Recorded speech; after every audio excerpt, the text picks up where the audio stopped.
কোনো কিছু এখানে দাঁড়ায় থাকবে না, চালু অবস্থায় থাকবে, চলন্ত। তো এই 3 চাকাগুলাই সমস্যা। আপনাদের প্রতি অনুরোধ যাতে আপনারা এই আইনটা মেনে চলেন। আমাদের মেইন রোডের পাশে যদি অটো সিএনজি না থাকে এবং দোকান মালিকরা যদি সচেতন থাকে, তাহলে আপনাদের সকলের সহযোগিতায় আমরা একটি যানজট মুক্ত ফুলবাড়িয়া উপহার দিতে পারবো বলে প্রত্যাশা রাখছি। ভবিষ্যৎ হোক নিরাপদ, বিনিয়োগ হোক বিশ্বস্ত, আর আমার পছন্দ সল্ট বে। ওয়েলকাম টু সল্ট বে। আপনি রাস্তাটা দিয়ে যাবেন, তার যেখানে পিলারের ডান পাশে। পুনঃবারই আপনার আইন মানেন, তাহলে এইবার আমরা যে পদক্ষেপ নিলাম এখন কি মানবেন কিনা? যদি না মানেন, মোট কথা আপনাদের যে জায়গাটা এখানে আছে এই জায়গায় সিএনজি রাখলে আপনাদের সমস্যা করছে। যাত্রীরা যদি এখানে আসে, ড্রাইভারের সময় মানে না, আপনার মতো লোকজন একজন মানলেও সবাই মানে। আপনার গাড়ি এইখানে আর বসতে আপনি এইখানে, পার্থক্যটা কি? যাত্রীরা কি এখানে এসে উঠতে পারবে না? যে ইনস্ট্রাকশনগুলো দেওয়া হয়েছে ওগুলো জাস্ট ফলো করেন, ওগুলো মেনে চলেন, তাইলে আপনারাও তাড়াতাড়ি যেতে পারবেন যাত্রী নিয়ে, যাত্রীরাও তাড়াতাড়ি তাদের গন্তব্যে পৌঁছে যাবে। তো এই 3 চাকাগুলোই সমস্যা। জরিমানা করি আপনি দিতেই পারবেন না। আমি চাই না যে আমি উপজেলা নির্বাহী অফিসার হিসেবে আপনাকে জরিমানা করি। আমি আজকে আবার আসলাম, আমাদের সব টিমের সবাই আসছি।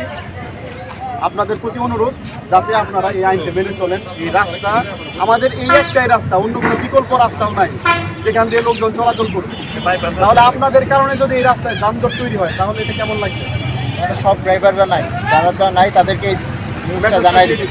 কোনো কিছু এখানে দাঁড়ায় থাকবে না, চালু অবস্থায় থাকবে, চলন্ত থাকবে। আপনি রাখতে পারবেন? হ্যাঁ, যদি থাকে আপনার কারখানার নাম্বার আছে এগুলোর মধ্যে, তাহলে আপনি যদি ব্যর্থ হন তাহলে উনাকে জানাবেন। হ্যাঁ, আর যদি না জানান, জানাবো, না জানাইলে আপনাকে চেঞ্জ করে দেওয়া হবে। একটা করে উঠান, ঠিক আছে? এটা যাতে কন্টিনিউ থাকে। হ্যাঁ, একবার স্যার ভিতর থেকে আপনি রাস্তাটা দিয়ে যাবেন, তার যেখানে পিলারের ডান পাশে। ওইটা কার? এইটা কার? ও চল এই র্যালি বানাইছে এটা কার? আমরা পুলিশ ওরা খায় যে আমরা খাই।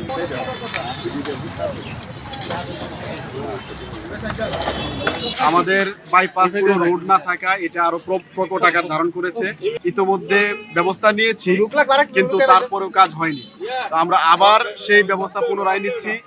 সকলের সহযোগিতা চাচ্ছি।